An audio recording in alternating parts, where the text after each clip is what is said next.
আচ্ছা বাবু, এই কন্ডম দিয়ে কি করবে? এটা দিয়ে করলে কোনো প্রমাণ থাকবে না। বাবু, আমার না ভয় করছে। ব্যথা লাগবে না তো?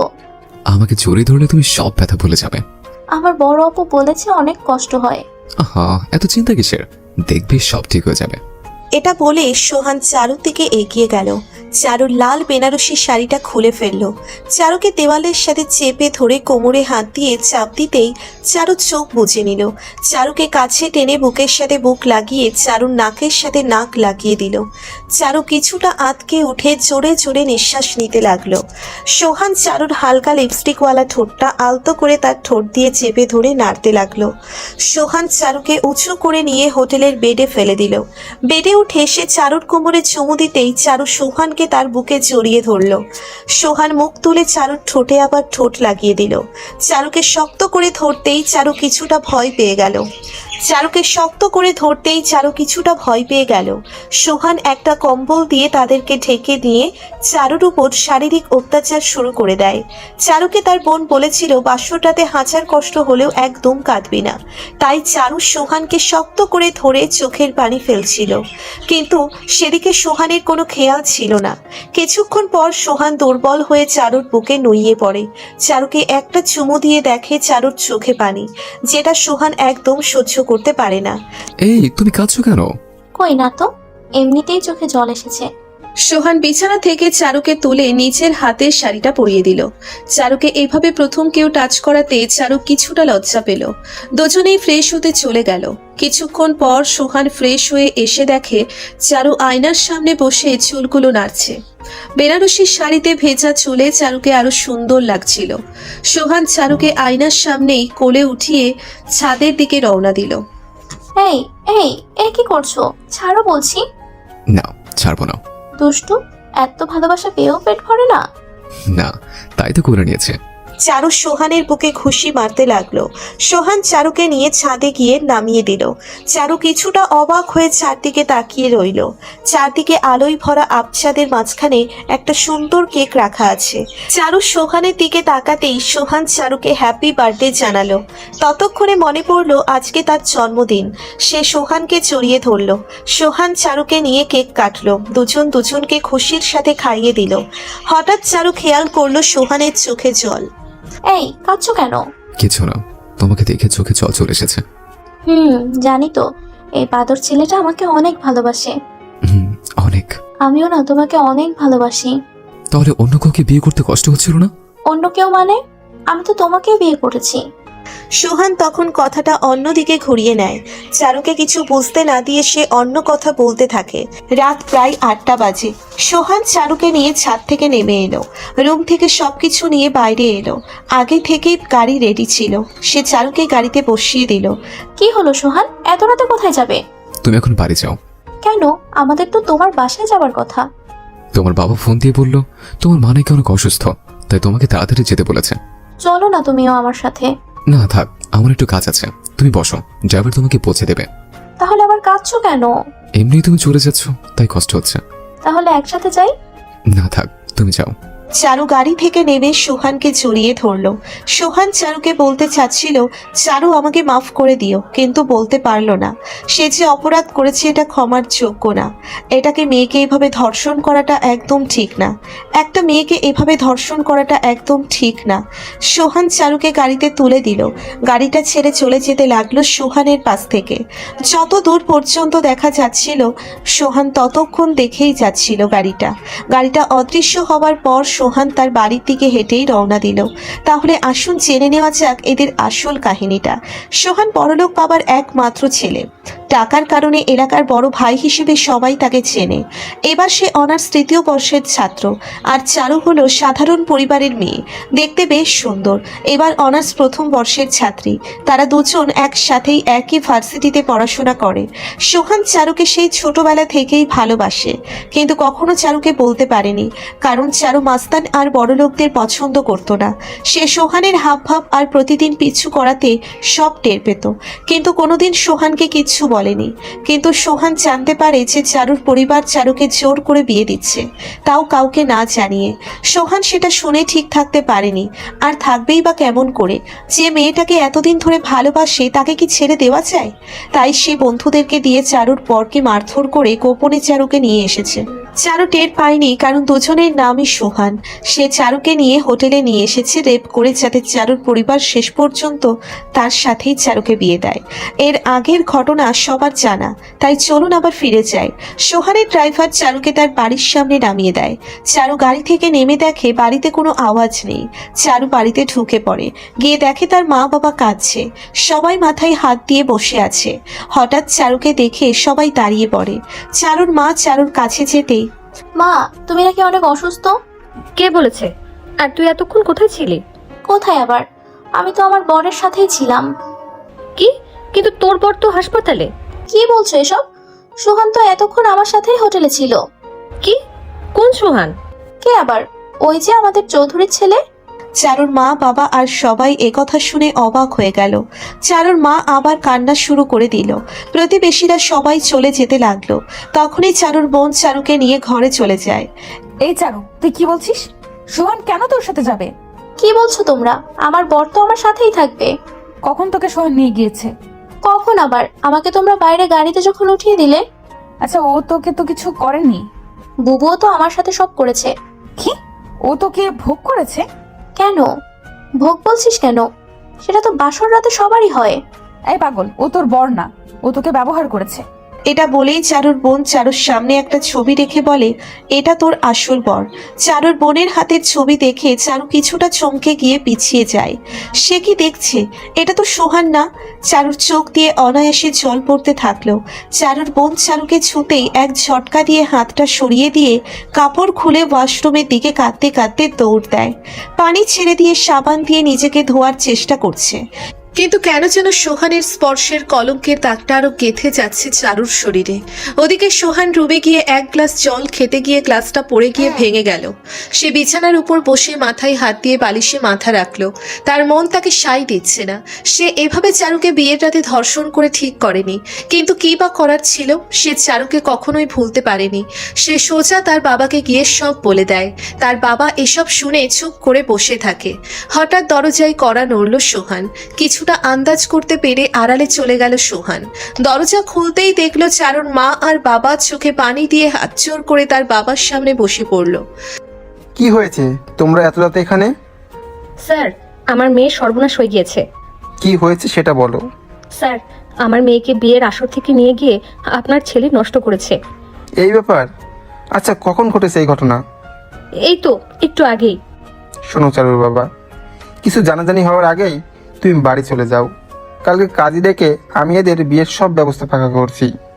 চারুর মা বাবা একথা শুনে কিছুটা অবাক হলেন, তবে চৌধুরী বাড়ির বউ হবে এটা শুনে অনেক খুশি হলো। চারুর মা বাবাকে তার বাবা খুব আদরের সাথে বাড়ি পাঠিয়ে দিল। সোহান আড়াল থেকে আসতেই তার বাবা একটা মুচকি হাসি দিয়ে অল দ্য বেস্ট বলে চলে গেল। সোহান খুশি হয়ে রুমে চলে গেল, কিন্তু তার চিন্তা হলো চারু কি তাকে মেনে নিবে? চারু যেরকম মেয়ে তাতে সে কখনোই মেনে নিবে না। বিছানায় মাথা দিয়ে এসব ভাবতে ভাবতে কখন সে ঘুমিয়ে গেল। অন্যদিকে চারু 1 ঘন্টা ধরে গোসল করার পর চোখের পানি নিয়ে বের হয়ে এলো। সে এখনো ভাবতে পারছে না যে সে একটা নষ্ট মেয়ে। আয়নার সামনে গিয়ে নিচের দিকে তাকাতে লজ্জা হচ্ছিল চারুর। সে ভাবতেই পারেনি সোহান এভাবে তাকে ধোঁকা দিবে। সে তো সোহানকে অনেক ভালোবাসতো, তাহলে সে এটা করলো কিভাবে? চারু ঘরের এক কোণে বসে নিজেকে আড়াল করে চুপ মেরে বসে চোখের জল ফেলছে। রাতে না খেয়ে সারা রাত কাটিয়ে দিল। চারুর মা বাবা বাসায় ফিরে আসলো। তাদের মুখে রয়েছে হাসির রেখা। চারুর মা তখন চারুর রুমের দিকে এগোলো চারুকে খবরটা জানাতে। চারু ভুল করে দরজা লক করতে ভুলে যায়। ওদিকে চারুকে দেখতে চারুর মা চারুর রুমের সামনে গিয়ে দরজা খুলতেই চিৎকার দিয়ে ওঠে। চিৎকার শুনে তার বাবা আর বোন দৌড়ে চলে আসে। তারাও এসে ভয় পেয়ে যায়। তাড়াতাড়ি করে চারুর বাবা বিছানায় উঠে চারুকে নামিয়ে একটা সজোরে থাপ্পড় মারে। চারু থাপ্পড় খেয়ে ফ্লোরে ছিটকে পড়ে। সবাই চারুকে জড়িয়ে ধরে কাঁদতে থাকে। আসলে চারু ভুল করে দরজা লক না করে গলায় দড়ি নেবার সিদ্ধান্ত নেয়, আর সে তখন ওড়না পেঁচিয়ে গলার ভিতর নেয়। তখনই তার মা চলে আসে, আর তার পরের ঘটনা তো জানতেই পারলেন। রাত প্রায় 4টা বাজে। চারুর মা বাদে সবাই ঘুমিয়ে পড়েছে। চারু তার মায়ের কোলে শুয়ে রয়েছে। মা, মা, হ্যাঁ বল। মা, আমাকে তোমরা কেন জন্ম দিয়েছিলে? আজ যদি আমি না থাকতাম তাহলে তোমাদের মান সম্মানটা যেত না। কি বলছিস এসব? হ্যাঁ মা, আমার জন্য আর তোমরা কারো কাছে মুখ দেখাতে পারবে না। আমি কি ক্ষতি করেছিলাম? এখন আমার কি হবে? সবাই তো আমাকে নষ্ট বলবে, কেউ আমাকে আর চাইবে না। হ্যাঁ, আছে একজন যে তোকে এখনো চায়। আমাকে কেন সান্ত্বনা দিচ্ছ? যার জন্য এত কিছু, সেই তোকে বিয়ে করবে। ওই বদমাইশ আবার কি করবে? মদ গাঁজা খেয়ে বেড়ায় আর মেয়েদের সাথে এমন করে। না মা, তুই ভুল বুঝছিস। সোহান খারাপ হতে পারে, কিন্তু ওর চোখে আমি তোর ভালোবাসা দেখেছি। মা, তুমি আর ওই কুত্তার বাচ্চার কথা আমার সামনে আর বলবে না। কিন্তু ওর সাথেই যে তোকে সারা জীবন কাটাতে হবে। কি বলছো মা? তা কখনোই হবে না। হবে, কারণ দুদিন পরেই তোর আর সোহানের বিয়ের তারিখ ঠিক হয়েছে। কিন্তু মা, ওই বদমাইশ আমাকে মেনে নিবে না। মেনে নিয়েছে, আর ওর সাথে তোর বিয়ে হবে। কিন্তু আমি কোনো দিনও ওকে মেনে নিব না, মরার আগ পর্যন্তও না। দেখ মা, এমন করিস না। চৌধুরীর ছেলে, এমন কাজ নেই যেটা পারে না। তাছাড়া তুই চৌধুরী বাড়ির বউ হবি, এটাই বড় কথা। জানিস কত বড় লোকের মেয়ে ওই বাড়ির বউ হতে চায়? যাই হোক, আমি ওকে মেনে নিব না। ঠিক আছে, সেটা বিয়ের পরেই ভাবিস। আর শোন, কাল থেকে কলেজে যাস। চারু এমন কথা শুনে একটু বেশি অবাক হলো। তার মা এসব কিভাবে বলছে, আর বাইরে বের হলে সবাই তাকে কি বলবে? তাকে দেখে তো সবাই হাসবে, থুথু ফেলবে। তবে চারুর মধ্যে প্রতিশোধের আগুন চলছে। সে সোহানকে উচিত শিক্ষা দেবেই। হঠাৎ ফোনের ওয়ালপেপারের দিকে তাকিয়ে দেখে তার বিএফ এর ফোন। চারু ভেবে নিয়েছিল হয়তো এখন তার সাথে তার বিএফ ব্রেকআপ করে নিবে, তাই সে ফোন কেটে দিয়ে মোবাইল অফ করে রাখে। সারা রাত ওভাবেই কাটিয়ে দেয়। সকালবেলা সবাই ঠিক রয়েছে, শুধু চারু বাদে। চারু ফ্রেশ হয়ে ছাদে গিয়ে ব্যালকনিতে দাঁড়ায়। ছাদ থেকে সোহানের রুমটা একদম সুন্দর করে দেখা যায়, কারণ সোহানের রুমটা এমনভাবে রয়েছে যেটা চারুর ছাদ থেকে সুন্দরভাবে দেখা যায়। সে মুখে হাজারো খারাপ ভাব নিয়ে অনিচ্ছা সত্ত্বেও সোহানের রুমে ভালোভাবে তাকায়। সে দেখে যে সোহান কি যেন একটা করছে, আর চারদিকে বারবার তাকাচ্ছে। চারু ভাবলো হয়তো সোহান কোনো মেয়েকে লুকানোর চেষ্টা করছে, তাই চারু আরো ক্ষেপে গেল আর চোখ ওখান থেকে নামিয়ে নিল। নিচে তাকাতে বেশ অবাক হয়ে যায়। দেখে তার বাবা ওইসব প্রতিবেশীদের সাথে আড্ডা দিচ্ছে। সে কিছু বুঝতে না পেরে রুমে এসে দেখে তার বোন তাকে খাবারের জন্য ডাকছে, আর তার মা তাকে কলেজ যাওয়ার জন্য রেডি হতে বলছে। চারু অবাক হলো তাদের চোখে মুখে কোনো চিন্তার ভাব না দেখে। চারুকে তার মা খাইয়ে দিয়ে চুপচাপ রুমে পাঠিয়ে দেয়। কলেজের সময় হয়ে যাচ্ছে, চারু যাবে কিনা যাবে সেটা ভাবছে। একদিকে তার বাসা থেকে চাপ দিচ্ছে, অন্যদিকে লোকলজ্জার ভয়ে সে বেরোতে পারছে না। অবশেষে চারুকে দেখা যাচ্ছে রাস্তার নামতে। হ্যাঁ, চারু শেষমেশ কলেজের উদ্দেশ্যে রওনা দিয়েছে। তবে আজকে আর সে অন্য কিছু পরেনি। একটা রেশমি কালারের বোরখা আর মাথায় স্পার্ক বেঁধে মুখটা খোলা রেখে রওনা দিয়েছে। পথে চোখ নিচু করে একটু তাড়াতাড়ি যাবার চেষ্টা করছে। সে ভাবছিল হয়তো সবাই তাকে দেখে হাসবে, তাই আর চোখে তাকালো। কিন্তু চারু বেশ অবাক হলো, কারণ কেউ তার দিকে তাকিয়ে নেই। সবাই যার যার কাজে ব্যস্ত রয়েছে। ভাবতে ভাবতে হঠাৎ তাকে পেছন থেকে কে যেন তাকে ধাক্কা দিল। চারু ভয় পেয়ে গেল। প্লিজ, আমাকে কিছু করবেন না। কি রে চারু, আজকে এমন করছিস কেন? মেয়েলি কণ্ঠ শুনে চারু তাকিয়ে দেখে তার বান্ধবী নীলা। ওই নীলা, তুই? হ্যাঁ, তো আসার পথে আমাকে ডাকলি না কেন? মনে ছিল না। চারু, একটা কথা বলবো? হ্যাঁ, কি বল। শুনলাম কাল রাতে নাকি তোর স্বামীকে পুলিশ ধরে নিয়ে গিয়েছে, আর সে নাকি মাস্তান ছিল। ভাগ্য ভালো যে তোর সাথে বিয়েটা হয়নি। চারু নীলার মুখে এমন কথা শুনে নীলার দিকে তাকিয়ে থাকলো। তার মানে রাতের ঘটনাটা কেউ জানে না? চারু তখন হাঁপ ছেড়ে বাঁচল। সে কলেজ করে বাড়িতে চলে এলো। সে একটু শান্তি পেল যে কেউ কিচ্ছু জানে না, আর জানলেও মুখ খুলবে না, কারণ চৌধুরীর ছেলের বিরুদ্ধে গেলেই বিপদ যেতে যেতে দুদিন কেটে গেল। আজ সেই লাল শাড়ি পরেই চারু বসে আছে স্টেজে, আর গাড়ি থেকে নামলো সোহান পাঞ্জাবি পরে। সোহান আজ ভীষণ খুশি, কারণ সে তার চারুকে ফিরে পেয়েছে। পেয়েছে। সে চারুর পাশে গিয়ে বসলো, যেটা দেখে চারু রাগে ফুসফুস করতে লাগলো। সোহান বসে হাতটা বাড়াতেই হঠাৎ চোখ বুজে নিল, হাতটা শক্ত করে ধরলো আর হাত দিয়ে আস্তে করে রক্ত বের হতে থাকলো। চারু তখন সুইটা সরিয়ে নিল। সোহান সেটা বুঝতে পেরেও হাসি মুখে মেনে নিল। ধীরে ধীরে সবকিছু মিটে গেল। চারুকে নিয়ে সোহান রওনা দিল। যাবার পথে চারুর সাথে সোহান কথা বলতেই ঠাস ঠাস সোহান মুখ নিচু করে নিল। তবে এত বাজে ব্যবহারে সোহানের রাগ হয়ে গেল। চারু বাসরটাতে বিছানায় বসে তার বিএফের সাথে কথা বলছে। হঠাৎ দরজাটা খোলার আওয়াজ পেয়ে তাকিয়ে দেখে সোহান, হাতে একটা বোতল, যেটা দেখে চারু ভয় পেয়ে যায়। সোহান দরজাটা আটকে দিয়ে চারুর কাছে গিয়ে চারুকে বিছানায় ফেলে দেয়। লাল শাড়িটা টান দিয়ে খুলে ফেলে। মদের বোতলটা চারুর মাথার কাছে রেখে দেয়। চারু জানতো এখন তার সাথে কি হতে চলেছে, তাই সে ভয় পেয়ে যায়। সোহান পাঞ্জাবি খুলে ছুঁড়ে ফেলে দেয়। চারুকে টেনে বিছানায় গিয়ে কোমরে জোরে কামড় দেয়। কষ্ট সহ্য করতে না পেরে চারু চিৎকার দিয়ে ওঠে, কিন্তু কেউ আওয়াজ শুনতে পেল না, কারণ সোহানের রুমের কোনো আওয়াজ বাইরে বের হয় না। চারুর মুখের কাছে গিয়ে চুলের মুঠি ধরে আবার বিছানায় বসিয়ে দেয়। এই, তোর এত দিমাগ কেন? চুপ। ওই সিমরি, কথা বলছ না কেন? চারু চুপ করে আছে। সোহান আরো রেগে যায়, গিয়ে কষিয়ে একটা থাপ্পড় মারে। চারু কষ্ট সহ্য করতে না পেরে রাগের মাথায় বলে ফেলে, তোর মতো কুত্তার বাচ্চার সাথে কথা বলার চেয়ে মারা যাওয়া ভালো। তুই তো একটা শুয়ার। সোহানের মাথাটায় আগুন ধরে যায়। চারুকে টান দিয়ে বিছানায় ফেলে দেয়। মদের বোতল খুলে মদ খেয়ে নেয়। চারু ব্যথায় নড়তে পারছিল না। সোহান চারুর বুকে মদ ঢেলে দেয়। কোমর চেপে ধরে মদ চুষতে থাকে। চারুর কোমল ঠোঁটটা কামড়ে ধরল সোহান। চারু ছোটার চেষ্টা করতে লাগলো। সোহান তখন মদের বোতল নিয়ে চারুর কোমরে জোরে কয়েকটা বাড়ি মারল। চারু মার খেয়ে চুপ করে কাঁদতে লাগলো। ব্যথায় নড়তে পারছিল না, শুধু মনে মনে বাঁচাও বাঁচাও বলছিল। সোহান চারুর পিঠের নিচে হাত দিয়ে টেনে চেপে ধরে তার বুকের ভিতর। চারু আবার চিৎকার দিয়ে উঠল। সোহান চারুর উপর অমানবিক অত্যাচার শুরু করে দিল। চারুর নড়ার শক্তি পর্যন্ত ছিল না, কষ্টে প্রায় নিঃশ্বাস বন্ধ হবার উপক্রম।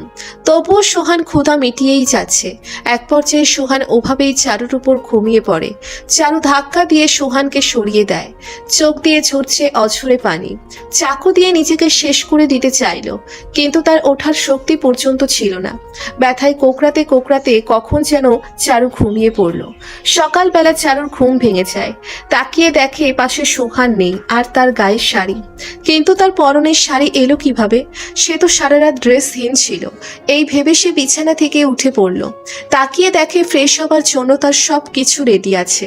হঠাৎ গায়ে হাত দিয়ে দেখে তার শরীরে এক ফোঁটা ব্যথাও নেই। অবাক হয়ে ভাবতে লাগলো এত তাড়াতাড়ি কিভাবে তার ব্যথা উধাও হয়ে গেল। চারু ফ্রেশ হয়ে নিয়ে সোহানের রুমটা দেখতে লাগলো। রুমটা দেখে অনেকটা অবাক হলো। রুমের ভিতর রয়েছে সুন্দর জিনিসপত্র, আর রয়েছে কিছু সামগ্রী, যেটা দেখে বেশ ভালোই লাগলো। তবে তার রাতের ঘটনাটা বেশ মনে আছে।